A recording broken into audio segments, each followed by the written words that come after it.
세상의 모든 정보 윤인구입니다. 점심 맛있게 드시고 계신지요? 안녕하십니까, 윤인구입니다.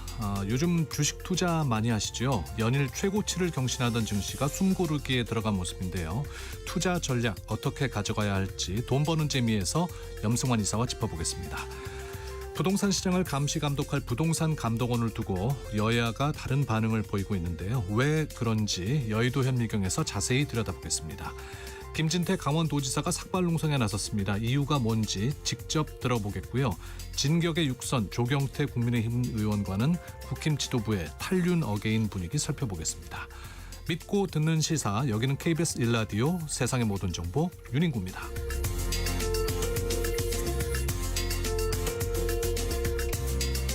오늘도 핫생 품격 있게 여러분과 함께하겠습니다. 어느새 한 주의 절반 수요일 오후로 접어들었네요. 잠시 후에 철학이 있는 수요일 철수야 시간에 우리 삶의 뿌리가 되는 자존감에 대해서 이야기 나눠볼 텐데요. 문을 열기 전에 질문 하나 드리고 시작하죠. 여러분의 자존감은 어디에서 비롯되시나요? 사실 자존감이라는 게 컨디션처럼 매일매일 다르기도 하고, 또 어떤 날은 내가 꽤 괜찮아 보이다가도 누군가의 말 한마디에 한없이 작아지기도 하죠. 나는 가족들의 응원을 들을 때 내가 소중하게 느껴진다 하는 분도 계실 테고, 또 직장 상사의 칭찬 한마디가 나를 춤추게 한다는 분도 계실 테고, 또 내 외모가 빛날 때 자존감이 올라가는 분들도 계시겠죠. 여러분의 자존감을 지탱해주는 힘은 무엇인지, 혹은 나만의 특별한 자존감 회복 비결이 있다면 무엇인지 지금 바로 나눠주시기 바랍니다. 샵 9730, 샵 9730으로 문자 주시고요. 짧은 문자는 50원, 긴 문자 100원, 콩으로 보내시면 무료입니다. 문자 중에 추첨해서 1등급 한우 불고기 보내드릴게요. 오르는 물가보다 더 뜨거운 열정으로 오늘 하루도 맛있게 채워드리겠습니다. 2월 11일 수요일 KBS 1라디오 세상의 모든 정보 윤인구입니다. 본격적으로 시작합니다. 듣는 것만으로도 앞서갑니다. 오늘 경제 뉴스의 핵심, 경제 인사이트 픽. 뉴스는 많지만 내 지갑에 도움되는 소식은 따로 있습니다. 오늘 꼭 알아야 할 경제 뉴스만 픽해서 전해드립니다. 경제 인사이트 픽 임선훈 뉴스캐스터와 함께합니다. 어서 오십시오. 안녕하세요. 네, 오늘 증시부터 살펴볼까요? 네, 어제 강보합권에서 문을 내린 코스피, 오늘은 미국의 고용보고서, 소매 판매 같은 경제 지표에 대한 경계감 키우면서 장 초반 밀렸다가 현재는 기관의 사자 흐름에 힘입어 상승 전환의 오름세 보이고 있습니다. 0.7% 오름세 보이면서 5,300선 지켜내고 있고요. 기관 홀로 사들이고 있습니다. 코스닥도 외국인과 기관의 매수세에 힘입어 빨간불 켜고 있고요. 특징주로는 현대차가 큰 폭의 오름세 보이는데, 화제를 모으고 있는 로봇자 회사죠. 보스턴 다이내믹스의 수장이 교체되면서 기업 공개 속도가 빨라질 것이란 기대가 반영된 모습이고요. 역대 최고 실적 랠리를 이어가고 있는 금융주도 강세 보이고 있습니다.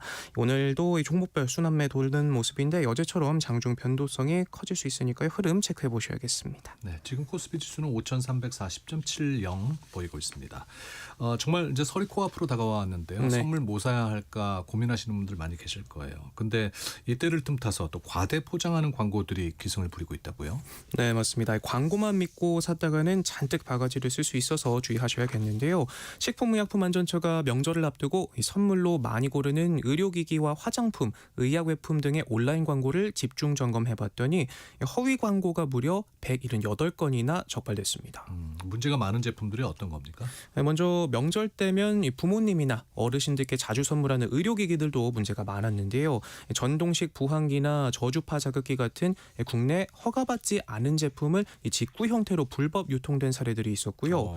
또 설 선물로 선호도가 높은 미백, 주름 개선, 기능성 화장품 같은 경우에도 마치 의약품처럼 효과가 있는 걸로 과대 광고한 사례들이 많았고, 선물 세트에 많이 포함되는 이 치약이나 구중 청량제 같은 경우에는 치아 미백으로 허가받은 제품을 치태 개선으로 광고하거나 충치 예방 제품을 잇몸 질환 개선 등으로 광고한 의약외품 부당 광고 사례들도 대거 적발됐습니다. 그러면 이제 우리가 어떤 점을 주의하면 좋을까요? 네, 무엇보다도 이 광고 문구만 믿지 않는 게 제일 중요한데요. 의료기기나 의약외품은 허가받은 효능만 표시할 수 있기 때문에 그렇죠. 구매 전에는 꼭 의약품 안전나라 누리집에서 이 제품 정보를 확인하시는 게 좋습니다. 명절 선물 건강 생각해서 고르는 만큼 안전도 함께 챙기셔야겠습니다. 네.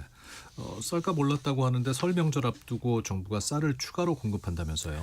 네, 요즘 장 보러 가면 쌀값부터 눈에 띕니다. 저희 집은 식구가 적어서 4kg짜리 사 먹는데 10,000원 후반대이던 게 어느새 보니까 20,000원을 훌쩍 넘겼더라고요. 네. 최근 산지 쌀값이 계속 오르면서 이렇게 소비자 부담이 커질 수 있다는 우려에 정부가 쟁여둔 양곡을 시장에 풀기로 했습니다.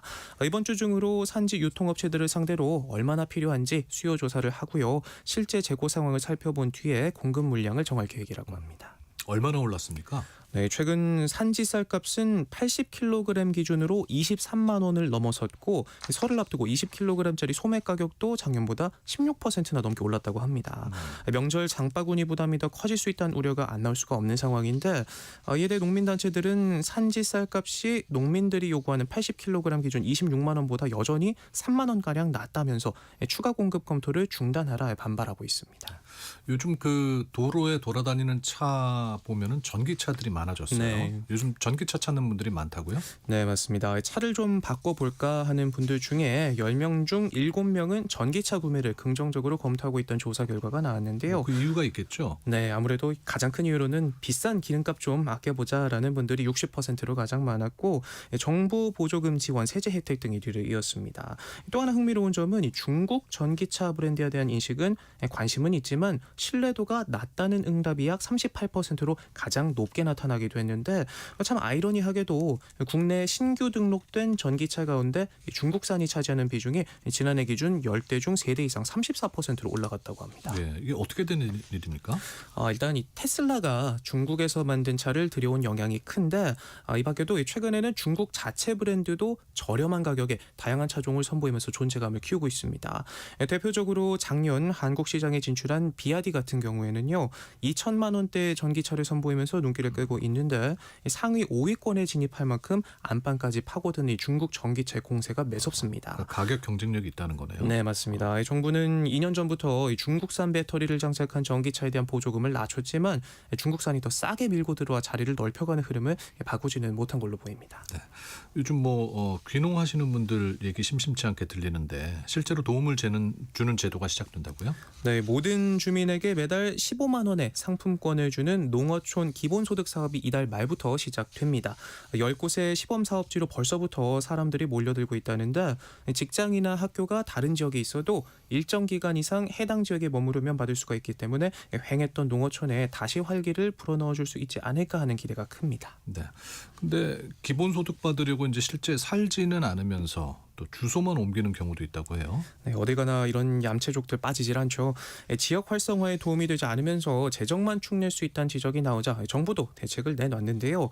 대상지에서 주 3일 이상 거주하는 게 확인이 되는 주민에게만 기본소득을 주기로 했고요. 사용처 역시도 살고 있는 읍면 지역으로만 제한하고 부정수급이 적발되면 모두 환수된다고 합니다. 네.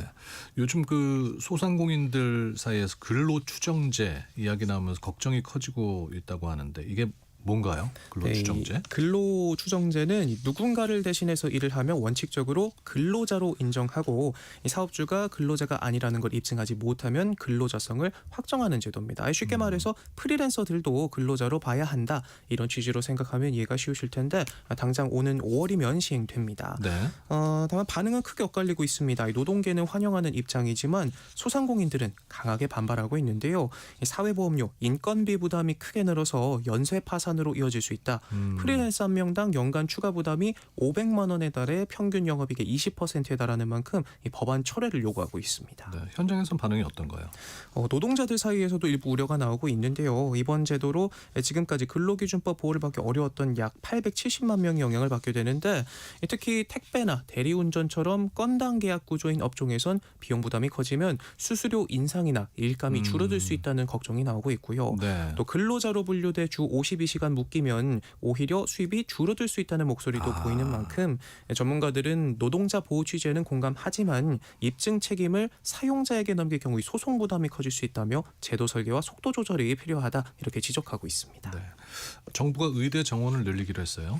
네, 이 의료 대란 이후 적정한 증원 규모를 정하기 위해서 정부와 의료계, 환자단체 등이 머리를 맞댄 끝에 증원안이 확정이 됐는데요.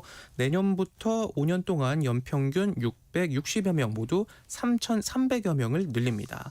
2027학년도엔 기존 정원보다 409명을 추가로 뽑고 이후엔 단계적으로 증원 규모가 늘어나는데 2030년부터는 신설되는 공공의대와 지역의대 정원이 반영되고요. 늘어나는 정원은 모두 지역의사제도 전용으로 뽑고 합격할 경우 지역 공공의료기관 등에서 10년 동안 복무해야 합니다. 네. 근데 뭐 갈등의 불씨가 여전합니까? 네, 당초 2037년까지 부족하다고 본 의사 규모는 4,700여 명인데 이번 증원안에는 75%가량만 반영이 됐습니다. 환자단체 등은 정부가 사실상 의사들 눈치를 본 거라며 유감의 뜻을 밝힌 반면에 의료계는 증원 규모가 여전히 지나치다 반발하고 있는데 다만 정부가 절충안을 내놓은 만큼 의사들이 과거 의료대란처럼 이 집단 행동에 나설 가능성은 높지 않다는 의견이 지배적입니다.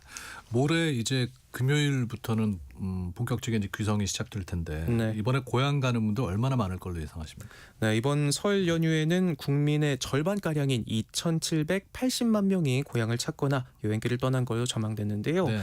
전체 인원은 작년 설보다 10% 넘게 줄었지만 연휴 기간이 짧아지면서 하루 평균 이동 인원은 834만 명으로 10% 가까이 늘어난 걸로 분석됐고요. 설 당일에는 가장 많은 952만 명이 이동할 예정이라고 합니다. 뭐 당연한 얘기겠지만 차도 엄청 막히겠죠. 네, 맞습니다. 귀성길은 15일 오전, 귀경은 17일 오후가 가장 막히겠는데 특히 설 당일은 귀성, 귀경, 성묘 차량이 한꺼번에 겹치면서 하루 통행량이 615만 대 이를 걸로 보이고요. 다음 날 부산에서 서울로 올라올 때 최대 10시간까지도 걸릴 수 있다고 합니다. 예.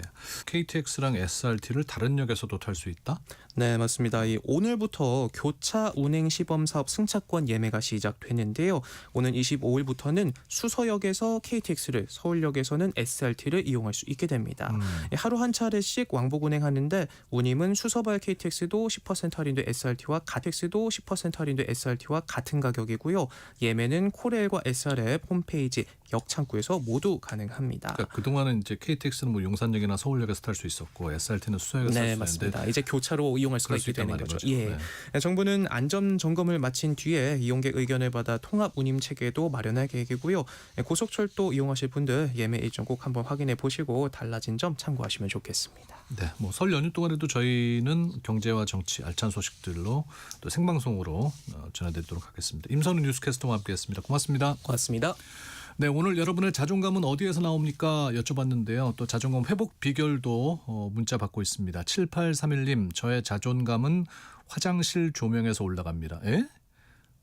화장실 조명에서는 제 나이도 잊을 만큼 조명바를 받아 마음에 힘을 넣는다고요. 예. 저도 가끔 그러는 것 같습니다. 지금도 화장실 다녀오셨다고. 예. 8590님, 오늘 자존감은 최고네요. 오늘 아들이 가고 싶은 대학 합격증 받았습니다. 와, 이건 정말 뭐 축하드릴 일이네요. 축하드립니다. 6814님, 나이가 들면서 쌍꺼풀이 덮여서 요즘 안 보인다고 그래서 수술을 했는데 정말 하길 잘해서 수술하셨구나. 예. 요즘 어르신들 많이 하시던데요. 세상이 넓어 보이고 모든 게 자존감이 올라가면서 성격도 긍정적으로 바뀌더라고요. 잘하셨습니다. 예. 돈은 좀 드셨겠지만. 예. 0426님, 손주를 돌보며 살아가고 있습니다. 음식 요리 솜씨도 전혀 없지만 어린 손주들은 할머니 음식 너무 맛있어해요. 할머니랑 같이 오래도록 살고 싶어 이런 말을 할 때 저의 자존감이 최고입니다. 아유, 뭐 너무 좋죠. 손주들 보고 계시면은. 2380님, 저는 아침마다 거울 보고 참 멋지다. 오늘도 하는 일 다 잘 될 거야. 사랑해라고 스스로에게 주문을 외우는데 기분이 좋아져요. 와, 정말 자존감 높으신가 보다. 2380님. 예. 자, 문자 주셔서 감사드리고요. 또 계속 여러분들의 문자 기다리고 있겠습니다. 지금 세상의 모든 정보 윤인구입니다. 듣고 계신 시각 12시 34분 지나고 있습니다. 교통정보 듣고 오겠습니다. 이 시각 교통정보입니다. 도로 상황이 좋지 않습니다. 먼저 서울 시내 강변북로 구리 방향 가양대교 지나 1차로에 추돌 사고 있고요. 같은 방향 올림픽대로 역시 가양대교에 사고 나서 1차로 통행 어렵습니다. 반대 공항 쪽으로는 올림픽대교 지나 3차로에 버스와 화물차 간의 추돌 사고 발생했는데요. 주변으로 차량들 속도 줄여 지납니다. 동부간선로 의정부 쪽으로는 창동교회 공사가 한창입니다. 1차로 통행이 어려워서 일대 차량들 속도 내기 어렵습니다. 이어서 고속도로인데요. 제2경인고속도로 성남 쪽으로 남동 나들목에 화물차 사고 있습니다. 2, 3차로에 걸쳐 처리 중이고요. 인천 방향 영동고속도로 안산 나들목에도 화물차 사고 처리하고 있습니다. 5차로 통행 불가합니다. 반대 강릉 쪽으로는 호법분기점에서 이천까지 정체인데요. 여주 휴게소까지 진행되는 작업 여파 받습니다. 이어서 중부 내륙고속도로 창원 방향 현평분기점에서 정체인데 2차로에 있는 화물차 사고 때문이고요. 이 구간 1차로에 있는 작업도 하고 있어서 혼잡을 더합니다. KBS 교통정보센터 서휘영입니다. 금리 탓만 하기엔 우리 인생이 너무 길다. 돈 버는 재미. 증시의 큰 흐름부터 유망 산업까지 투자 판단에 필요한 핵심 정리해드립니다. 돈 버는 재미 염승환 LS증권 이사와 함께합니다. 어서 오십시오. 네, 안녕하세요. 네, 국내 증시 살짝 주춤하는 모양새인데 뭐 요즘 뭐 매도 사이드 칸이 매수 사이드 칸이 뭐 이런 얘기들이 나옵니다. 이게 뭔지 좀 설명해 주시죠. 그러니까 이제 주가가 너무 변동성이 크면 이제 일단 일시적으로 좀 거래를 좀 중단시키긴 하거든요. 그러니까 이제 그 종목에 한해서 뭐 종목도 있고 근데 시장 전체죠. 시장 전체가 이제 이 사이드 같은 경우는 이건 이제 선물에 하는 건데 이제 주식시장이 뭐 여러분이 매매하는 건 대부분 현물인데 네. 선물은 이제 몇 달 후에 뭐 이 가격에 내가 매매를 하겠다. 그래서 미리 이제 계약을 하는 농산물 거래 그렇게 보통 많이 하잖아요. 네. 그래서 이제 선물 가격이 일시적으로 이렇게 한 5% 하루에 이게 급등을 하면 이제 거기에 대해서 1분간 이제 제가 알기로는 1분 정도로 알고 있는데 이 선물 가지고 이제 프로그램 매매라는 게 있거든요. 네. 그 거래를 약간 이제 그 중단시키는 거죠. 근데 그건 뭐냐면은 결국엔 시장이 너무 위로 변동성이 커지니까 좀 이제 진정해라. 네, 그거고 그 다음에 이제 매도 사이드 칸은 밑으로 마이너스 5%. 네. 폭락할 때. 근데 그걸 이제 그게 발생됐다는 건 변동성이 엄청 커졌다는 거고. 네. 그래서 그 매도 사이드카, 매수 사이드카 이렇게 자주 나오는 게 아니에요. 1년에 뭐 가끔 나와요. 뭐 한두 번. 근데 이게 지난주에는 3번 나왔어요. 그러니까요. 그러니까 이게 너무 심한 거죠. 지난주에 지난주에 1년에 뭐 한두 번 나오는 건데 지난주에만 3번 세 번. 나왔다. 그러니까 매도 2번, 매수 사이드카 1번.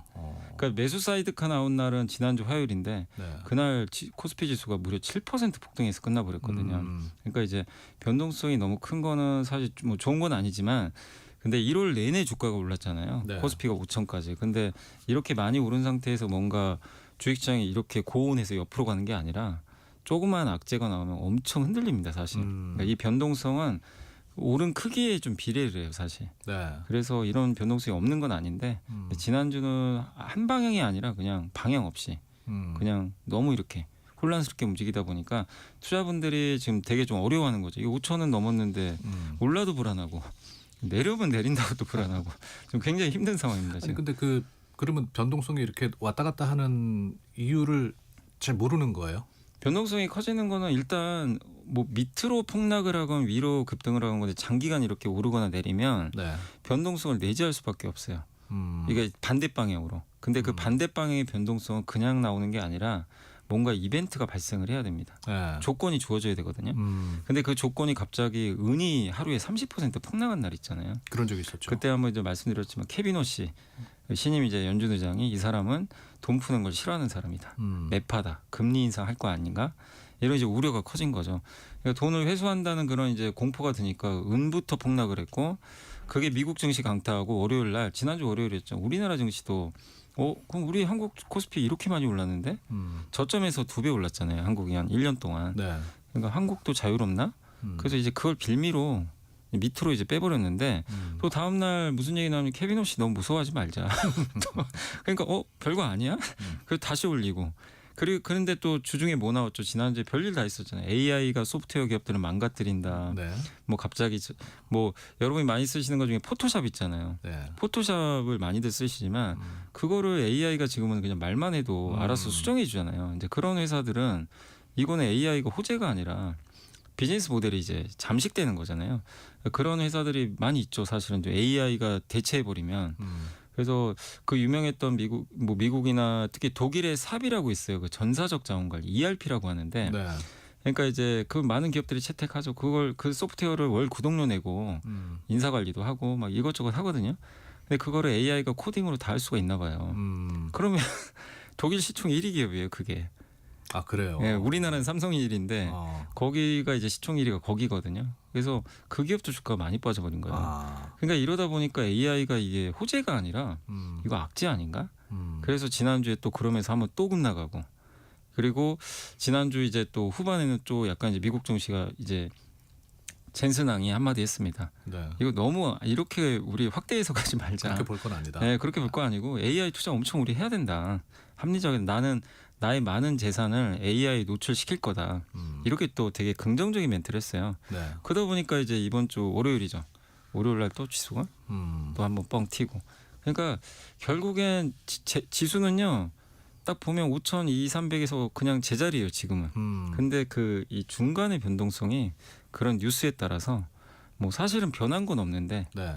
그냥 그런 뉴스나 이벤트에서 사람들의 심리가 아래로 갔다 위로 갔다 이렇게 그거는 보시면 될 것 같아요. 검증은 되지 않았는데 불확실성에 대한 기대와 염려가 이렇게 주가에 반영이 되고 있는. 근데 주식시장 그렇습니다. 주식시장이 기대도 안 하고 불확실하지도 않고 그냥 잔잔할 때 있잖아요. 우리나라 증시가 사실은 좀 기대가 되게 낮은 시장이었죠. 지난 몇 년간. 그 움직임도 없어요. 그럴 때는 뭔가 좀 특별한 악재가 뭐 큰 거 안 나오면 네. 그냥 뭐 평범한 뭐 뉴스 같은 거 그냥 무시하거든요.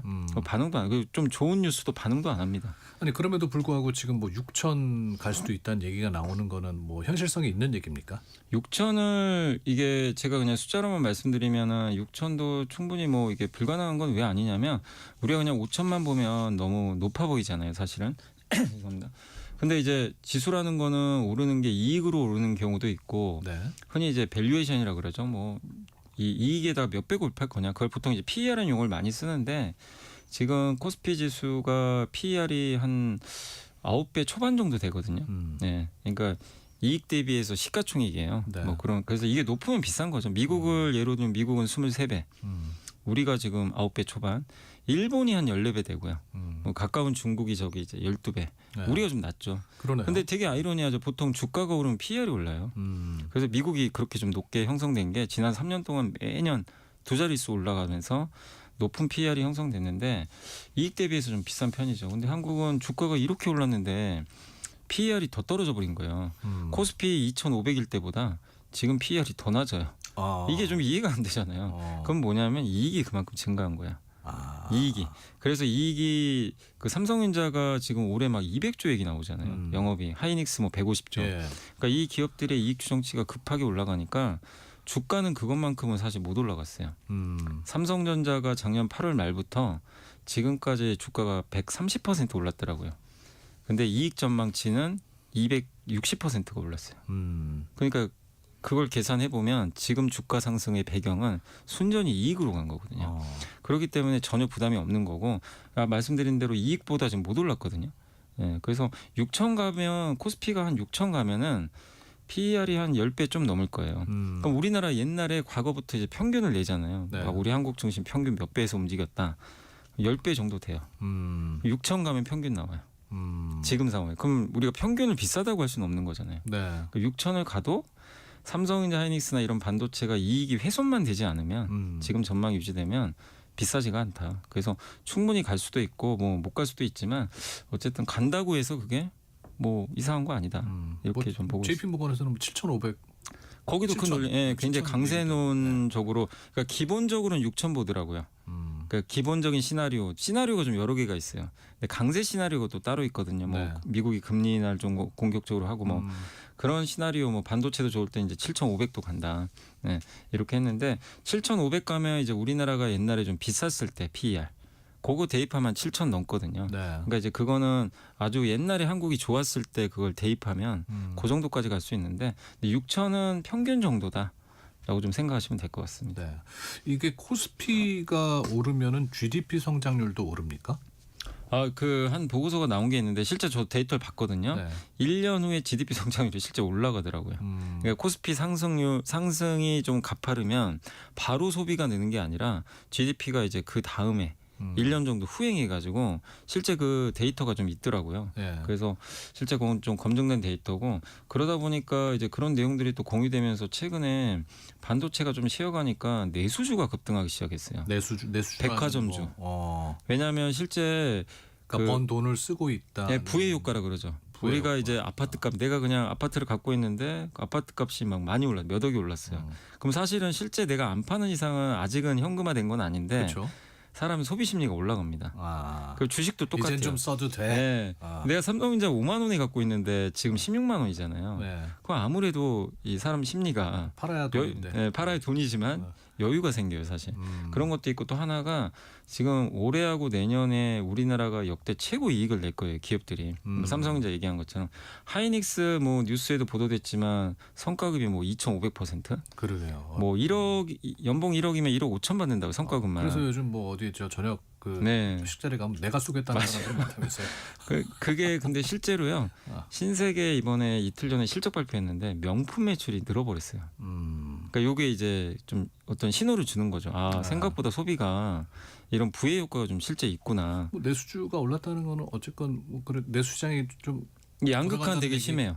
양극화 심한데 그 백화점은 좀 고소득 좀 소비잖아요. 그러다 보니까 거기에 되게 부의 효과에 되게 민감하거든요. 네. 근데 보통 이렇게 자산시장 좋을 때 백화점 매출이 실제 늘긴 합니다. 그래서 거기 뭐 의류 매출도 늘고 하면서 거기다 중국인까지 와요 이제.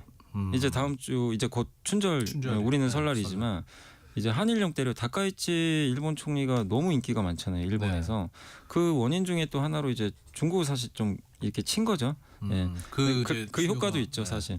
근데 중국은 당연히 그러다 보니까 한일령 때려버리고 일본 가지 마라. 근데 그 관광 수요가 한국으로 오니까. 근데 옛날에는 면세점 갔거든요. 지금 면세점보다 외국인들이 백화점을 가더라고요. 그래서 신세계 매출의 7%가 외국인이래요. 아, 전체 매출에. 이게 옛날에 막 2, 3%밖에 안 했거든요.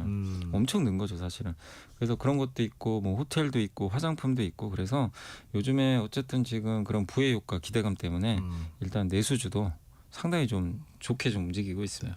아까 JP모건 잠깐 얘기했습니다마는 그 해외 투자 은행들은 국내 증시 어떻게 보고 있습니까? 대부분 요새는 그때 제가 봤을 때 골드만삭스가 5,700 얘기했고요. 근데 그건 좀 낮은 편이고 맥쿼리도 아마 제가 알기로는 거의 7,000 가까이 얘기한 것 같고 그다음에 JP모건이 제일 세요. 7,500 정도.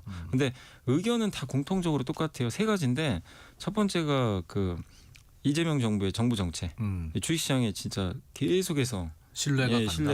계속 정책을 보면 법도 바꾸고 최근에 코스닥도 뭐 이렇게 좀 투자하는 걸 좀 이렇게 권유하고 있고, 그러니까 정부 정책 한번 믿을만 한 것 같다. 요게 하나가 있고, 그 다음에 이제 두 번째가 그거죠. 그 반도체. 반도체 사이클 지금 너무 좋잖아요. AI에 뭐 그대로 수요를 다 받고 있으니까 요 부분이 일단은 이제 국내 기업들의 이익을 아무래도 이제 크게 올리다 보니까 좋고 또 세 번째가 한국 기업들이 만드는 제품이 인기가 많을 수밖에 없는 시대래요 지금은. 왜냐면 탈세계화 때문에. 왜냐하면 이제 트럼프도 그렇고 이제 전 세계가 다 각자 도생하고 있는데 트럼프의 생각은 그거잖아요. 미국에다 공장 짓고 싶고 제조업 육성하고 싶은데 그 자기 혼자 할 수 없는 지금 상황이죠. 왜냐하면 제조업 근간이 망가져 있으니까. 근데 그런 상황에서 중국을 견제하고 있는데 이제 동맹국 중에 파트너로 삼을 만한 국가가 제조업에서 중국은 안 되니까 일본하고 사실 한국, 대만 정도거든요. 제조업 잘하는 국가가. 대만은 위치상 어렵고 거의 중화권이잖아요. 일본은 제조업 경쟁력이 사실 좀 많이 떨어져 있어요.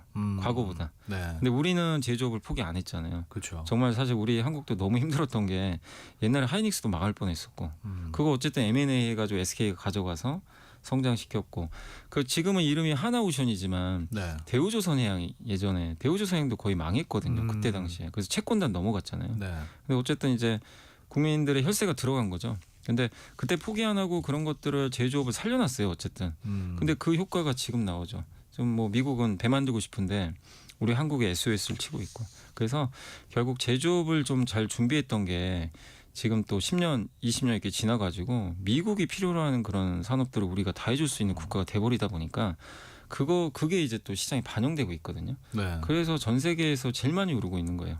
지금 국내 증시가. 그래서 이런 것들이 지금 다 공통적으로 외국계 이제 증권사 이런 데서 좀 언급을 하고 있는 것 같습니다. 그동안 잘 버틴 게 또 우리한테는 지금 호재가 되고 있는 거예요. 그러니까 그런 기업이 이제 제조업 안 된다. 우리도 이제 미국처럼 소프트웨어 가야 된다. 만약에 그러고 그냥 철저하게 시장 논리로 만약에 그렇게 좀 망가진 제조업체를 안 살리고 그냥 만약에 없앴다면 사실 지금의 이런 건 또 없을 수도 있거든요. 근데 하이닉스도 그렇고 대표적으로 대우조선을 살려놓은 게 지금 굉장히 큰 효과를 보고 있는 것 같습니다. 최근에 외국인이 좀 많이 팔았죠. 근데 그걸 또 이제 개인들이 많이 받아냈다면서요? 네. 그래서 개인 투자분들이 최근에는 뭐 오늘은 파는데 철저하게요. 주가가 급락하는 날은 그냥 사버리십니다. 그러니까 내려오면 그냥 사버리세요. 네. 기회다라고 생각. 근데 또 되게 단기 매매를 너무 많이 하시던 게 다음 날 오르면 다 던져버려요. 그래서 제가 놀란 게 그때도 아마 그 지난 월요일 날 증시 폭락하는 날 구조를 사시더라고요. 하루에. 근데 다음 날 바로 올랐잖아요. 한 네. 7%. 그러니까 그러니까요. 그거 다시 많이 던지시고 또 급락하는 날 잡고. 근데 최근까지는 승률이 너무 좋아요. 왜냐하면 빠진 날 사면 또 올라버렸기 때문에. 근데 이게 영원하지는 않겠지만 개인 투자분들은 지금은 지수가 좀 높다는 건 좀 인정하시다 보니까 오를 때는 조금 꺼려하세요. 살려고는 안 하세요. 굳이 내가 올라가면서 추격 안 하겠다. 근데 지수가 하루에 막 3% 뭐 2% 이렇게 급락을 하면 네. 난 잡겠다. 이런 심리가 좀 되게 강하셔서 그러니까 빠지면 사겠다라는 그런 좀 대기 자금이 지금 되게 좀 시장이 좀 많이 깔려 있다. 이렇게 보시면 되겠습니다. 오늘 LG전자가 많이 올랐어요? 저도 내용을 찾아보는데 뉴스는 나온 게 전혀 없고 네. 네, LG전자가 저도 이제 원래 가전 사업 하잖아요. 아시겠지만 가전이 업황이 좋진 않잖아요. 사실. 근데도 그 안 좋은 업황에서도 돈은 잘 벌어요. 사실.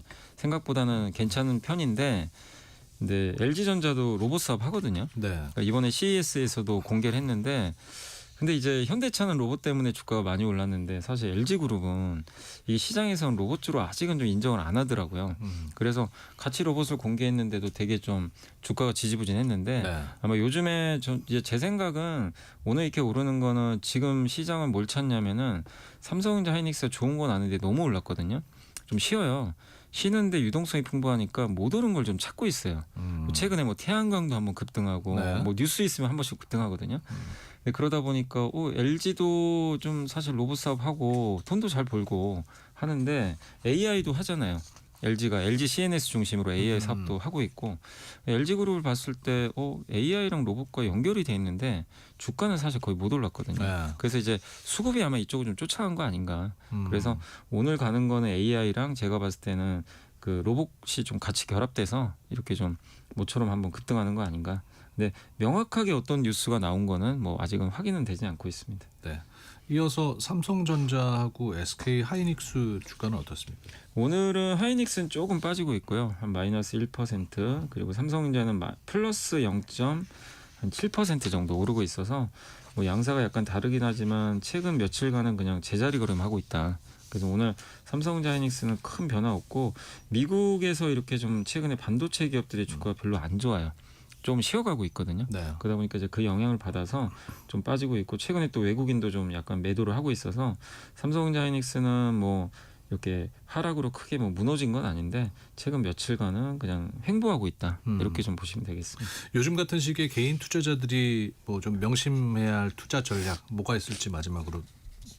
그러니까 질문할게요. 지금 이제 많은 분들이 요즘에 주식시장 워낙 또 뜨겁다 보니까 뒤늦게 동참하신 분들도 있고 뭐 기존에 또 잘하시는 분들은 그 고민이죠. 지금 팔아야 되나? 이 고민도 있고 그러니까 각자 상황에 따라 달라요. 이제 매수를 할까, 좀 이익 실현할까 이게 다른데 제가 말씀드리고 싶은 거는 어떤 기업들이 그냥 일시적으로 막 주가가 막 오른다. 네. 그게 구조적인 게 아니라 뭐 단기 이슈인 것 같다. 그래서 올라가면은 저는 그런 경우는 그냥 나한테 주어진 좀 행운이라고 생각하고 적절하게 현금하시면 되거든요.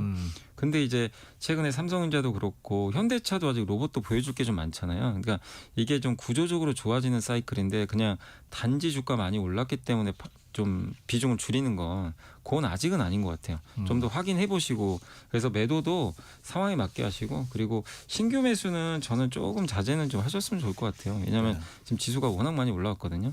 그래서 신규 매수는 조금 지난번처럼 변동성 클 때 급락할 때나 이런 걸 이용해서 하시는 게 좀 낫지 않나. 너무 조급하게 투자할 필요는 저는 없다고 생각합니다. 네. 시간이 조금 남아서 그 미국 시장 어떤지만 살펴보고 마무리하도록 하겠습니다. 미국이요? 네. 네, 미국 시장은 이제 최근엔 좀 그냥 왔다 갔다만 하고 있습니다. 크게 지금 변동성도 미국도 좀 나오고 있는데 근데 미국은 좀 지난 몇 년간 주식시장 워낙 좋다 보니까 네. 좀 차익 매물이 좀 나오는 것 같고 미국은 확실히 좀 시장 색깔이 바뀌었어요. AI 주들은 좀 부진해요.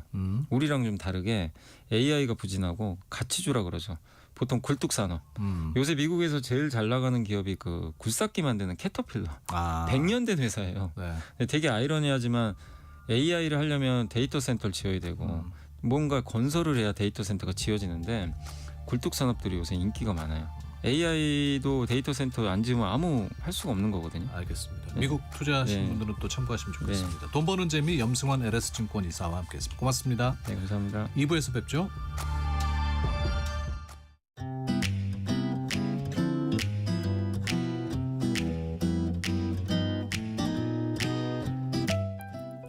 안녕하세요. 바른말, 고운말입니다. 우리말에는 도움을 받는다는 뜻이 내포된 표현이 많이 있는데요. 그 중에 하나로 힘입다를 예로 들 수 있습니다. 다음에 들려드리는 문장에서 힘입다의 쓰임이 제대로 됐는지 살펴보시기 바랍니다. 업계 불황에 힘입어 권고사직을 당했다. 불황에 힘입어 은둔형 외톨이가 늘어날 것으로 보인다. 이것은 인터넷에서 가져온 문장인데요. 불황에 힘입어라는 표현이 어떻게 들리시나요?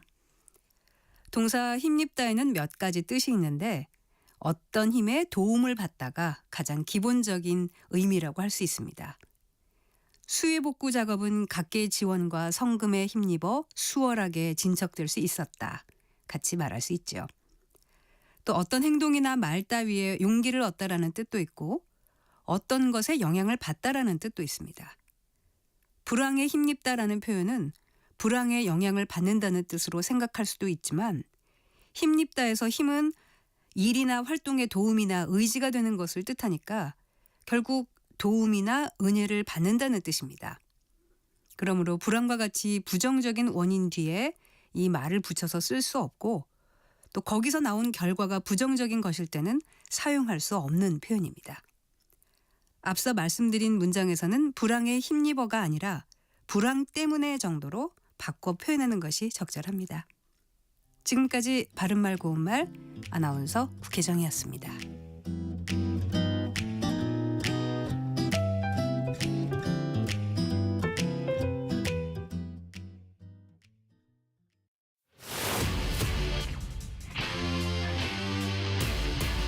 토론에 정답은 없습니다. 토론이 세상을 바꿀 수도 없습니다. 하지만 질문은 새로운 세상을 만들 수 있습니다. 질문으로 올바른 세상을 만드는 첫걸음. 평일 저녁 7시 20분 KBS 열린 토론.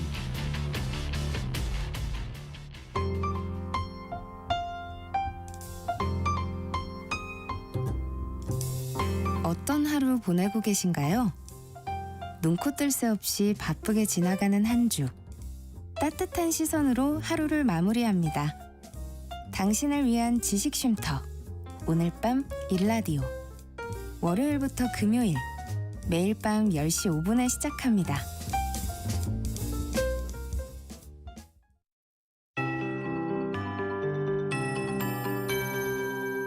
KBS 58분 날씨. 아침에 꼈던 짙은 안개가 지금도 옅게 남아있는 곳이 많습니다. 여기에 수도권 등 중서부 지역은 대기 중에 먼지와 뒤엉켜 하늘이 뿌옇고요. 초미세먼지 농도도 나쁨으로 나타나고 있습니다. 국외 미세먼지까지 날아오고 있어서 그 밖의 지역도 먼지 농도가 차츰 나쁨으로 오를 전망이고요. 당분간은 예년 이맘때보다 온화한 날씨가 이어지면서 미세먼지가 짙은 날이 많을 것으로 예상돼 호흡기 관리에 신경을 쓰셔야겠습니다. 낮까지 강원 내륙과 산지, 충청과 전라도, 경북 서부 내륙에는 빗방울이 떨어지거나 눈이 날리는 곳이 있겠고요. 늦은 오후부터는 전국이 차차 맑아질 것으로 예상됩니다. 한편 강원 영동과 경상 남북도는 여전히 건조특보가 발효 중입니다. 동해안과 제주도에는 오늘 바람도 강하게 불어서 작은 불씨가 큰 불로 번질 위험이 매우 높으니까요. 불조심하시기 바랍니다. 한낮 기온은 서울 6도, 대전, 광주 8도, 강릉과 대구 10도 등으로 어제보다 1도에서 5도 정도 높아 온화하겠고요. 기온은 계속 오름세를 보이면서 이번 주는 포근한 초봄 날씨가 나타나겠고 설 연휴 동안에도 예년 이맘때 기온보다 조금 높을 전망입니다. 현재 서울의 기온은 3.9도입니다. 송소진입니다.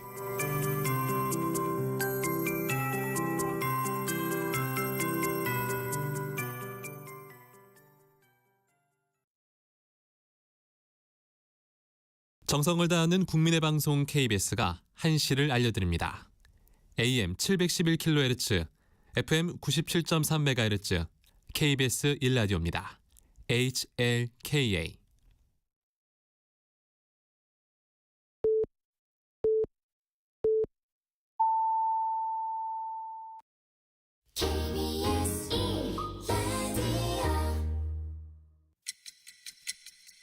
듣는 것만으로도 앞서갑니다.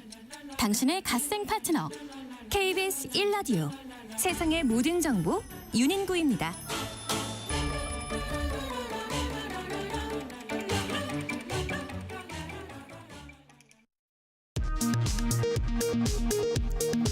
이 시각 라디오 정보센터 뉴스입니다. 한국개발연구원이 올해 우리나라의 경제 성장률을 기존 전망치보다 0.1%포인트 높은 1.9%로 전망했습니다. 이번 달 들어 10일까지 수출은 214억 달러로 1년 전보다 44.4% 증가했습니다. 청년층 고용이 여전히 부진한 가운데 지난달 취업자 수가 10만 명 남짓 증가하며 13개월 만에 가장 적은 증가폭을 기록했습니다. 공정거래위원회가 민생물가 특별관리 관계장관 태스크포스 산하에 불공정거래 점검팀을 출범시키고 담합이나 독점력 남용 등이 발견된 품목엔 가격 재결정 명령 등 가용 정책 수단을 총동원하기로 했습니다. 통일교 정규유착 의혹을 수사하는 검경합동수사본부가 임종성 전 더불어민주당 의원을 오늘 피의자 신분으로 첫 소환했습니다. 내일 예정된 이상민 전 행정안전부 장관의 내란 중요임무 종사 혐의 1심 선고와 오늘 19일 예정된 윤석열 전 대통령의 내란 우두머리 혐의 1심 선고가 법원 결정에 따라 생중계됩니다. 지금까지 라디오 정보센터 뉴스 정원나였습니다.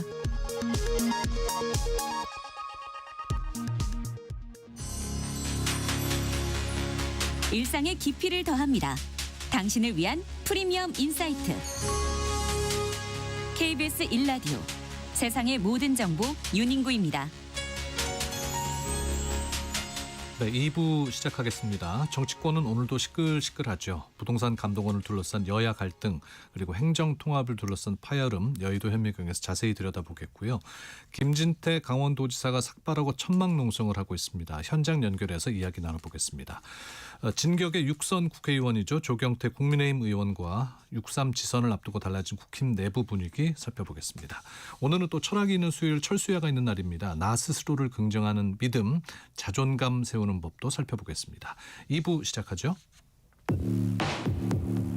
뉴스 너머의 맥락, 정치판의 핵심을 포착한다. 여의도 현미경. 매일매일 차고 넘치는 정치권 이슈의 숨은 맥락 짚어드립니다. 여의도 현미경, 오늘 김수민 시사평론가 박성희 시사저널 기자와 함께합니다. 어서 오십시오. 안녕하세요. 네, 결국 그 민주당하고 조국혁신당 합당은 불발이 됐네요. 일단 지금은. 네, 맞습니다. 이 배경과 또 양당 입장을 좀 전해주시겠어요? 네, 정청래 민주당 대표 당초 이 구상은 지방선거 전에 이 민주당과 조국혁신당의 합당을 이루겠다 이런 계획이었는데요. 진통 끝에 결국 백지화됐습니다. 어제 민주당 의총 결과 상당수 의원들이 이 지방선거 전 합당에 반대 의사를 밝히면서 네. 정청래 대표도 결국 이 통합 논란보다 화합이 더 시급하다 이렇게 밝힌 뒤에 합당 협상이 중단을 선언했습니다. 당장 선거가 코앞에 와 있으니까요. 예, 맞습니다. 어제 의총에 참여한 민주당 의원 몇과 이제 제가 통화를 해봤는데요. 합당 자체의 우려를 표한 의원이 뭐 한두 명은 있었지만 대부분의 의원들은 합당에는 찬성했다고 합니다. 네. 그럼에도 불구하고 일단 합당을 놓고 이미 불거진 이 당내 갈등을 봉합하고 그리고 합당 절차까지 모두 마무리 짓고 이 지방선거를 치르기에는 남은 시간이 너무 촉박하다. 이런 의견이 다수 개진됐다고 하는데요. 대신 민주당은 혁신당의 연대와 통합을 위한 추진준비위 구성을 제안한 상태입니다. 조국 대표도 오늘 오전에 동의한다면서 이제 화답을 했는데요. 다만 먼저 민주당이 제안한 이 연대가 지방선거 연대인지 아니면 추상적 구호의 연대인지 확인을 좀 해야 한다면서 이번 통합 논의 과정에서 혁신당 당원이 큰 상처를 입었다. 향후 다시는 이런 일이 없어야 한다. 유감을 표했습니다. 지방선거 후에 합당한다. 그리고 지방선거 때는 연대를 한다. 네. 이렇게 가닥을 잡았는데 이거는 어쨌든 서로 결박한 효과는 있는 거거든요. 그렇기 때문에 선거 연대를 깨기 어렵게 만드는 그런 요인이 되는 것이고, 반대로 말하면 만약에 또 선거 연대 논의가 잘 안 되면 더 안 좋은 상황으로 합당 자체도 좀 힘든 상황으로 갈 수도 있다는 이것 위험까지 내포를 하고 있습니다. 그리고 이번에 조국혁신당이 받은 타격이 더 크다고 볼 수도 있는 것이, 현재까지의 통합 논의를 민주당에서 철저하게 다 주도를 했거든요. 예. 그리고 합당론으로 가닥을 잡아버린 것도 민주당이고, 그리고 민주당이 내홍에 빠진 가운데 조국혁신당으로서는 모욕을 느낄 만한 그런 얘기도 나왔지만 그 자리를 박차고 나가진 못했거든요.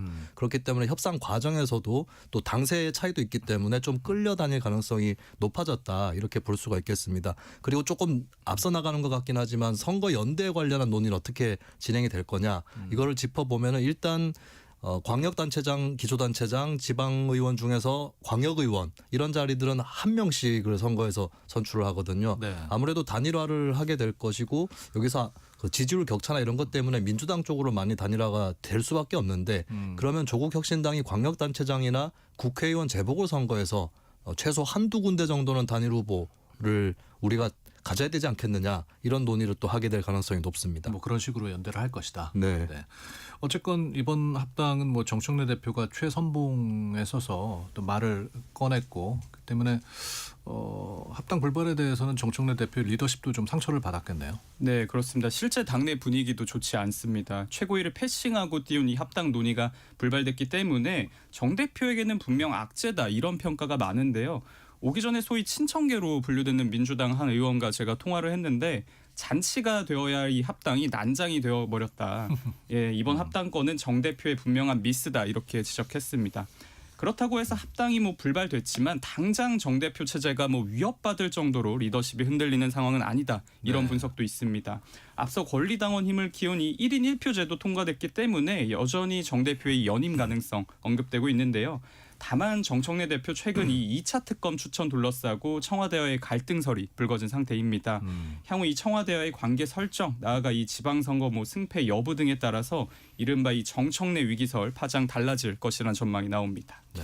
일단 대표가 합당 같은 일을 단독으로 추진했을 때 성공을 장담할 수 없다라고 하는 거는 뻔한 정치적인 이치거든요. 근데 이것을 그대로 간과하고 주도했다 실패한 것, 이 부분은 타격이 있을 수밖에 없다, 이렇게 볼 수가 있겠습니다. 그리고 최근에 대통령이 국회 입법 속도가 느리다라고 질타까지 했거든요. 이거는 국회 다수파인 여당을 더 크게 겨냥한 것이기 때문에 이 상태에서 정청래 리더십이 어느 정도 흔들리고 있다라고 할 수 있는 건데, 다만 끝장 대결로 가기 전에 중단이 됐고 그러면서 결정적 타격은 피해갔다, 이렇게도 볼 수 있을 것 같습니다. 그리고 합당 자체에 반대하는 당내 여론은 또 크지 않은 게 현실이거든요. 예. 그렇다면 남아있는 거는 정청래 대표가 지방선거를 어떻게 소화하느냐가 관건이 되겠습니다. 그러니까 조국혁신당하고 선거연대를 할 텐데, 이 과정에서 민주당의 당 이익도 지켜가면서 또 조국혁신당의 도전을 어느 정도 순치시키는 이런 과제를 거쳐서 그 연대 효과로 본선에서 어느 정도의 성과를 거두느냐, 이게 정청래 대표의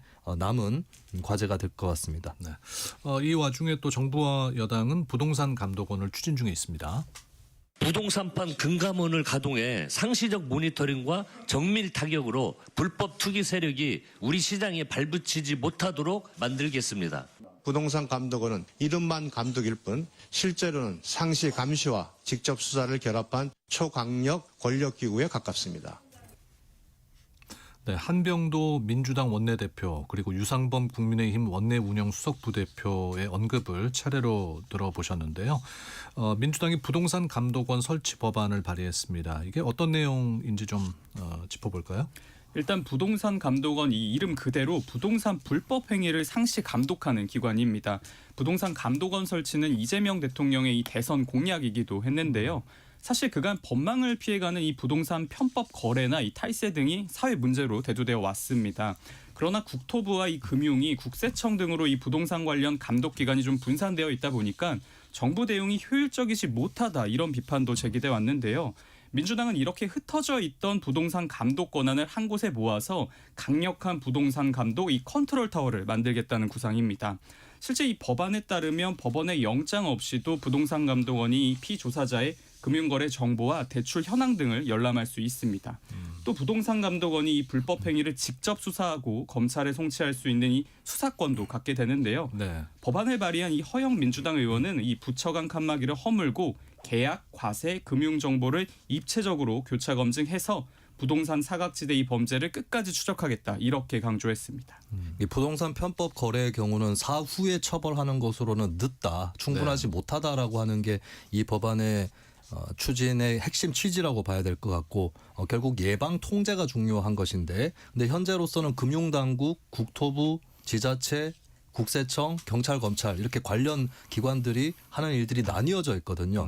감시 과정도 이 기관별로 분절될 수밖에 없기 때문에 어느 정도 통합되어 있는 기구에서 대응하는 것이 그리고 전담 기구에서 대응하는 것이 맞다. 이런 취지에서 이런 법안이 마련된 것으로 보입니다. 그런데 세계적으로 부동산 전체를 단일 기관이 감독 조사하는 그런 기구는 드물다고 하거든요. 그렇다면은 그럴 수밖에 없는 이유가 있는 것인지 아니면 한국이 이것을 한국형 모델로 만들어서 세계적인 선도 사례가 될 건지 이 갈림길에 또 있는 것 같습니다. 앞서 그 유상범 국힘 부대표 언급도 들으셨습니다만 야당에서는 이제 이게 초강력 권력 기구다, 뭐 대국민 사찰이다 이렇게 강력하게 반발하고 있습니다. 네, 이유가 뭔가요? 네, 평론가님도 지적해 주셨지만 이게 세계적으로 일단 유례가 없는 기관입니다. 국민의힘은 특히 이 부동산감독원의 권한이 너무 비대하다 이렇게 비판하고 있는데요. 그중에서도 이 영장 없이도 이 개인의 민감한 대출 그리고 신용 정보 등을 볼 수 있게 한 이 권한이 문제라는 지적입니다. 네. 국민의힘은 논평을 내고 이미 존재하는 제도의 이 집행력을 높이면 되는데 굳이 국민의 이 사생활을 정부가 들여다보려 한다 이렇게 비판했는데요. 특히 이 법안을 심사하는 정무위의 위원장이 국민의힘의 윤한홍 의원입니다. 아, 그래요? 예, 그렇다 보니 이 법안 심사 단계부터 여야 간 공방이 불가피할 것이다 이런 전망이 많은데요. 하지만 정부 여당의 이 부동산 감독원 설치 의지가 워낙 강력합니다. 상임위 공방이 좀 길어질 경우에는 다수 의석을 확보한 민주당이 법안을 이 패스트트랙으로 지정해서 입법에 나설 수 있다 이런 전망도 나옵니다.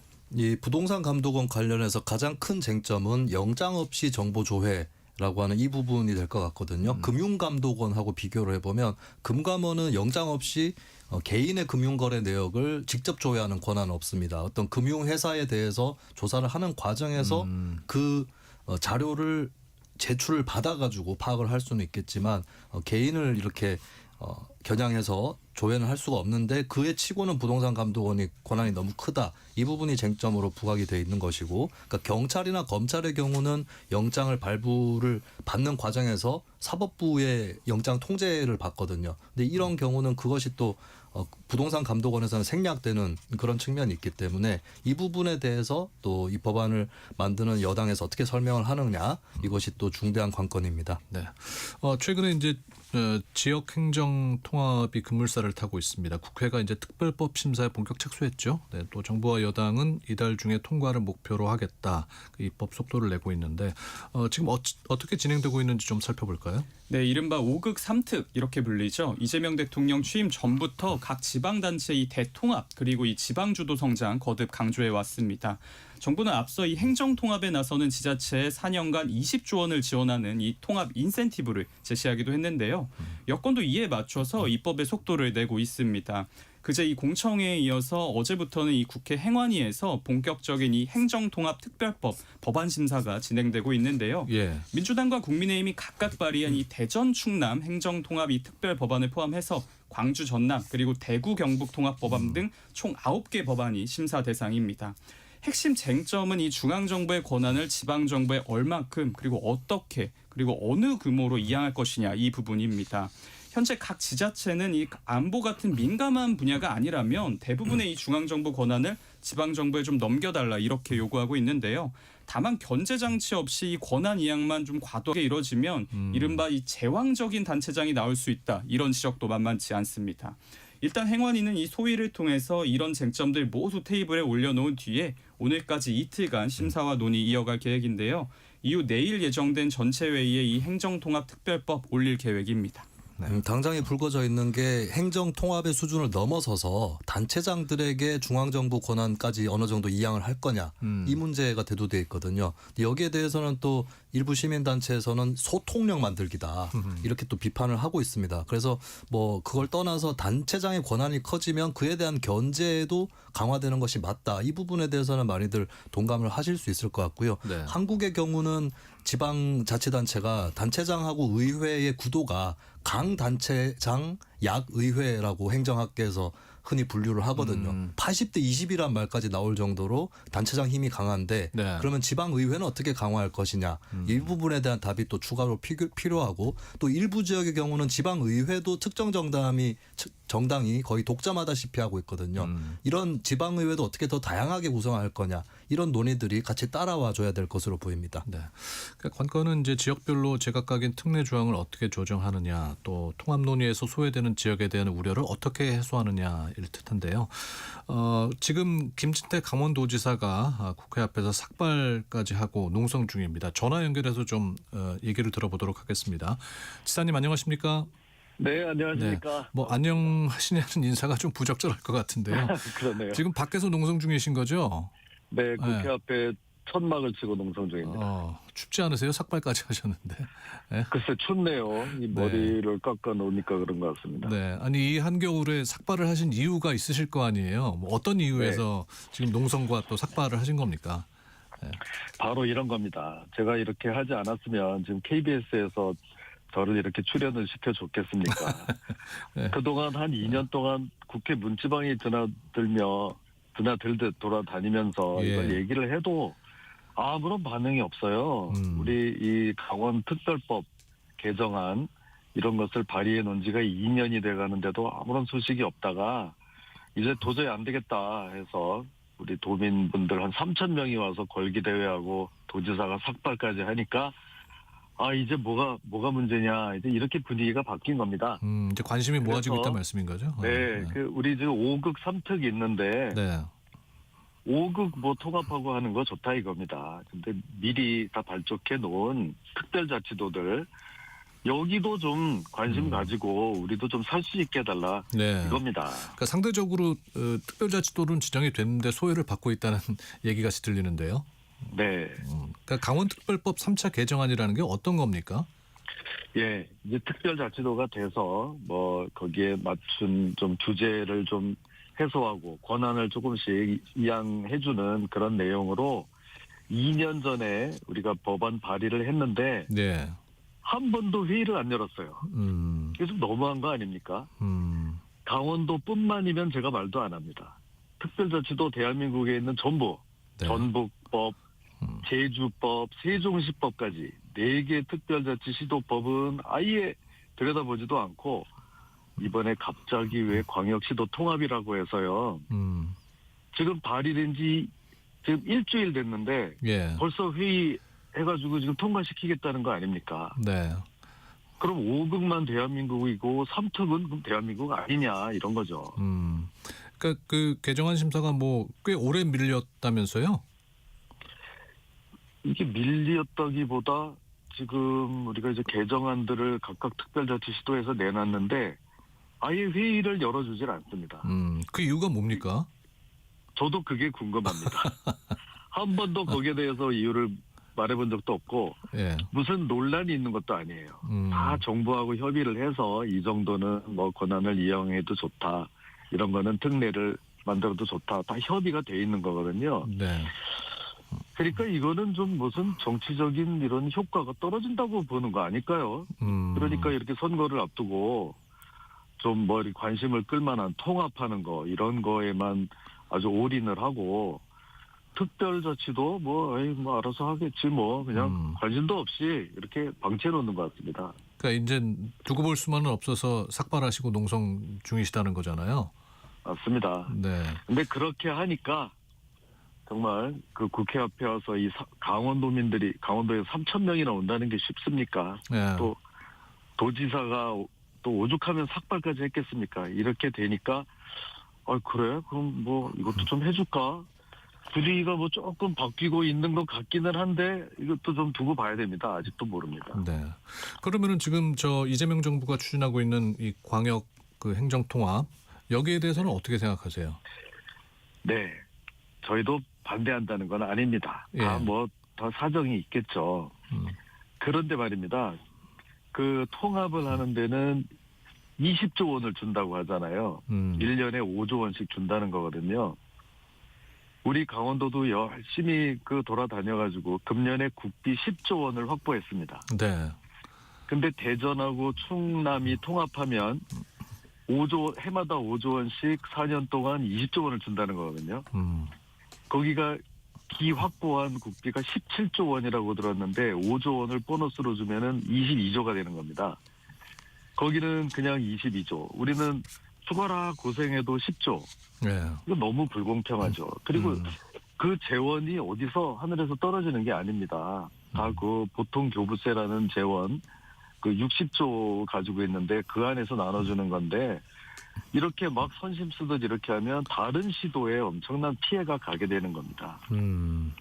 그래서 어제 뭐 지사님 그 회의실 앞까지 가서 시위하셨다면서요? 네. 네, 직접 좀 의원들 만나서 좀 통쾌한 대답을 들으셨습니까? 통쾌하기는커녕 눈도 안 마주치려고 하더라고요. 눈도 안 마주쳐요? 그거 정말 왜 그렇겠습니까? 그 전부터 해달라던 강원도, 전북, 제주 이런 데는 뭐 변방에 있다고 이거 무시하는 건지 그러다가 갑자기 지금 통합법 처리하라고 하니까 그게 무슨 군대 작전하듯이 지금 하고 있거든요. 그래서 네. 우리는 정말 무슨 뭐 제대로 말 들어줄 그런 분위기도 아니었는데 이제 뭐 정말 3,000명 몰려오고 삭발하고 하니까 그럼 여기도 좀 해줄까. 좀 분위기가 조금 바뀌는 거는 좀 감지가 됩니다. 네. 다른 특별자치도도 말씀을 하시니까 이제 강원 특별자치도 또 제주나 전북처럼 다른 특별자치도와 이제 연대 계획도 있으신가요? 당연하죠. 이럴 때를 대비해서 그 4개 시도가 이제 그 협의회를 만들었는데요. 어떻게 또 제가 그 회장이 됐습니다. 네. 그러니까 제가 나가서 이렇게 좀 선도적으로 투쟁을 하는데요. 전북, 제주, 세종까지 당연히 우리도 한마음이다.